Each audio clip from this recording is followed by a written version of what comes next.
நிகழும் ஸ்ரீ மங்களகரமான சோபகிருது ஆண்டு மார்ச் மாதம் 14ஆம் தேதி வியாழக்கிழமை அன்று சதுர்த்தி திதியில் பரணி நட்சத்திரத்தில் வைத்ருதி நாம யோகத்தில் சித்தயோகம் கூடிய நன்னாளில் இந்த மகத்தான பங்குனி மாதம் பிறக்கிறது.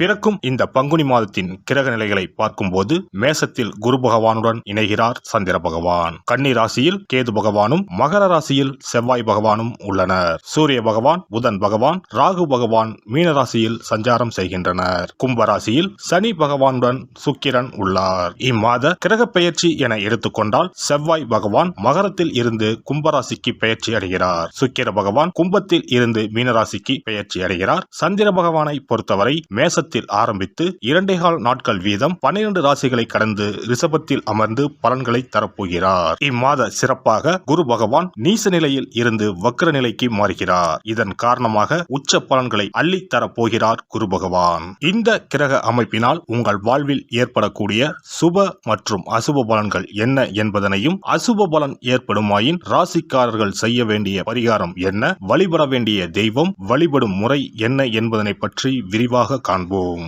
பிறக்க போகும் இம்மாதம் உங்கள் வாழ்வில் வளமும் நலமும் செல்வ செழிப்பும் பெற்று வாழ்வின் உயரிய நிலையை அடைய எல்லாம் வல்ல எம்பெருமானை வேண்டி விரும்பி கேட்டுக்கொள்கிறேன். மேசராசி அன்பர்களே, இந்த மாதம் செலவுகள் கூடும். வாகனங்களால் செலவுகள் உண்டாகும். மனதில் வீண் குழப்பங்கள் ஏற்பட்டு நீங்கும். நெருக்கடியான சந்தர்ப்பத்தில் உதவிகள் கிடைப்பது கடினமாக இருக்கும். எந்த காரியங்களில் ஈடுபட்டாலும் மன தடுமாற்றம் இல்லாமல் இருப்பது நல்லது. தொழில் வியாபாரம் தொடர்பாக பயணங்கள் சென்று வர வேண்டி இருக்கும். வியாபாரம் தொடர்பான செலவுகள் அதிகரிக்கும். உத்தியோகத்தில் இருப்பவர்கள் வீண் அலைச்சலை சந்திப்பார்கள். குற்றச்சாட்டுகளுக்கும் ஆளாகலாம். கவனம் தேவை. குடும்பத்தில் வாக்குவாதத்தையும் கோபத்தையும் தவிர்ப்பது நல்லது. வாழ்க்கை துணையுடன் அனுசரித்து செல்வது நல்லது. பிள்ளைகள் நலனில் அக்கறை தேவை. விருந்தினர்கள் வந்து செல்வார்கள். பெண்களுக்கு மன தடுமாற்றம் இல்லாமல் எதையும் செய்வது நல்லது.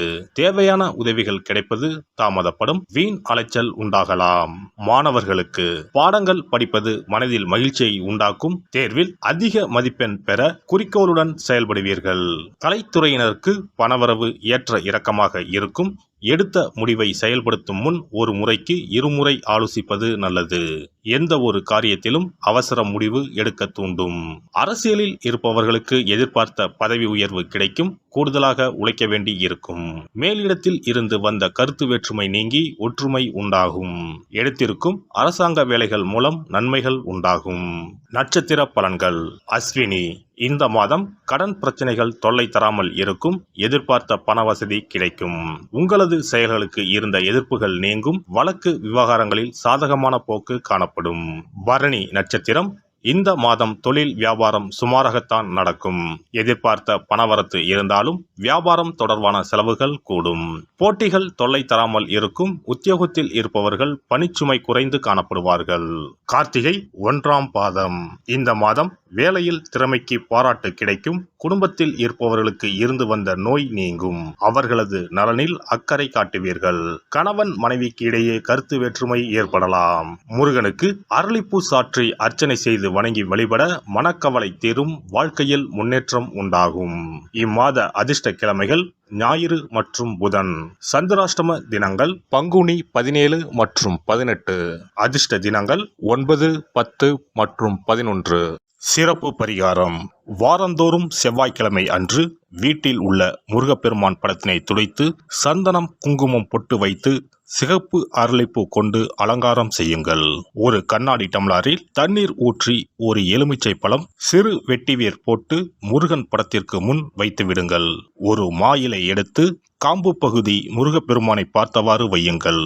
அகல் விளக்கில் நெய் தீபம் ஏற்றி மா இலையின் மீது வைக்க வேண்டும். தீபச்சுடர் முருகப்பெருமானை பார்க்கும் வண்ணம் இருக்க வேண்டும். கண்களை மூடி முருகப்பெருமானை மனமாற வேண்டி உங்கள் வேண்டுதல்களை வையுங்கள். பூஜை முடிந்த பிறகு அடுத்த நாள் டம்ளரில் உள்ள எலுமிச்சை பழத்தை உங்கள் வீட்டை சுற்றி திருஷ்டி கழித்து போட்டு விடுங்கள்.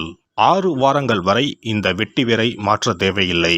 இவ்வாறு செய்து வழிபட்டு வர குடும்பத்தில் உள்ள எப்படிப்பட்ட கஷ்டமாக இருந்தாலும் அந்த கஷ்டத்திற்கு தீர்வு கிடைக்கும். நம்பிக்கை இல்லாமல் எந்த ஒரு வழிபாடும் செய்யக்கூடாது. நம்பிக்கையோடு செய்யும் பட்சத்தில் கைமேல் பலன் கிடைக்கும். ஒரு முறையாவது குலதெய்வத்தையும் இஷ்ட தெய்வத்தையும் குடும்பத்தோடு சென்று ஒரே நாளில் தரிசனம் செய்து வாருங்கள். தடைபட்டு வந்த சுப காரியங்கள் இனிதே நடந்தேறும்.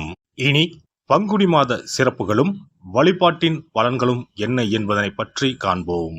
பங்குனி மாதம் என்பது வழிபாட்டுக்கு உரிய மாதம். பங்குனி மாதம் வணங்குவதற்கும் பூஜைக்கும் உரிய மாதமாகும்.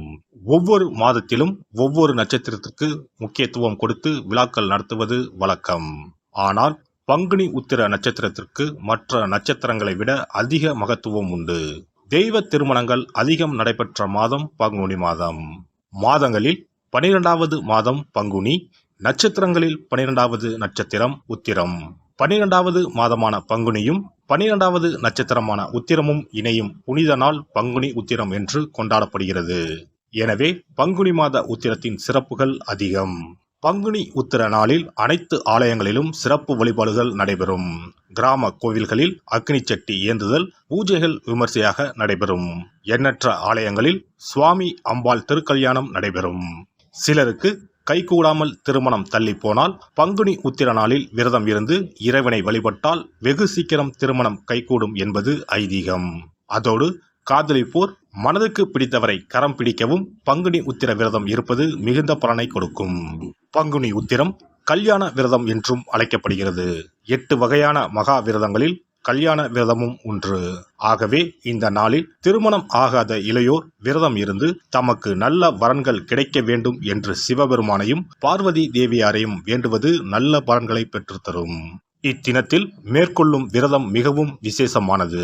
நீண்ட நாள் ஒற்றுமையுடன் வாழ விரும்பும் தம்பதியர் விரதம் இருந்து சிவனுக்கும் சிவ பார்வதிக்கும் அபிஷேகம் செய்வார்கள். இந்த விரதத்தை முருகனை வேண்டியும் செய்யலாம். அதோடு அன்னதானம், வஸ்திரதானம் செய்வதும் சிறப்பானது. ஜாதக தோஷத்தால் திருமணம் தடைபட்டவர்கள் வழிபாடு மேற்கொள்ளவும் சிறந்த நாள் இதுவாகும். செவ்வாய் தோஷம் காரணமாக திருமண தடைகளை சந்திப்பவர்களுக்கு பங்குனி உத்திரத்தன்று முருகனை மனமுருகி வணங்கினால் திருமண தடைகள் நீங்கி திருமணம் சுபமாக முடியும். குழந்தை பேரில்லாமல் தவிப்பவர்கள் பங்குனி மாத விரதம் இருந்து அம்மன் கோவில்களுக்கு சென்று வழிபட அந்த அம்மனின் அனுக்கிரகத்தால் நிச்சயம் புத்திர பாக்கியம் கிடைக்கும். தொழில் மற்றும் வியாபாரங்களில் ஈடுபடுபவர்கள் தமிழ் வருடத்தின் கடைசி மாதமான பங்குனி மாத தினத்தில் திருஷ்டி பூசணிக்காய் வாங்கி உங்கள் வியாபார இடங்களை திருஷ்டி கழித்து அதற்குரிய நேரத்தில் உடைக்க வேண்டும். இப்படி செய்வதால் உங்களுக்கு இந்த ஆண்டு ஏற்பட்ட தோஷங்கள் அனைத்தும் நீங்கும். பங்குனி உத்திர நன்னாளில் நம்மால் முடிந்த அன்னதானங்களை செய்வது மிகுந்த புண்ணியம் தரும். எலுமிச்சை சாதம் அல்லது தயிர் சாதம் அல்லது சர்க்கரை பொங்கல் என அன்னதானம் செய்யலாம். அதேபோல் நம்மால் முடிந்த அளவுக்கு மஞ்சள், சரடு, குங்குமம், கண்ணாடி என மங்கள பொருட்களை பெண்களுக்கு வழங்குவது விசேஷ பலன்களை கொடுக்கும். முருகப்பெருமான் நமக்கு இதுவரை இருந்த காரிய தடைகள் அனைத்தையும் களைந்து நமக்கு நல்வழி காட்டி அருளுவார். பங்குனி மாதத்தில் அனைத்து நாட்களிலும் கோவிலுக்கு சென்று வருவது மிக்க பலனை தரும். மேலும் செல்வ செழிப்புடன் வாழ்வதற்கு உதவும். எல்லாம் வல்ல இறையருளால் நீங்களும் உங்கள் அன்பு குடும்பமும் உடல் நலம், நீலாயுள், நிறை செல்வம், உயர் புகழ், மெய்ஞானம் ஓங்கி வாழ்க வளமுடன். இந்த வீடியோ பதிவு உங்களுக்கு பிடித்திருந்தால் லைக் பண்ணுங்க, கமெண்ட் பண்ணுங்க, ஷேர் பண்ணுங்க, மறக்காம சப்ஸ்கிரைப் பண்ணுங்க, பக்கத்துல இருக்கிற பெல் பட்டனை கிளிக் பண்ணுங்க. நன்றி, வணக்கம். ஓம் நமச்சிவாய. சிவாய நம.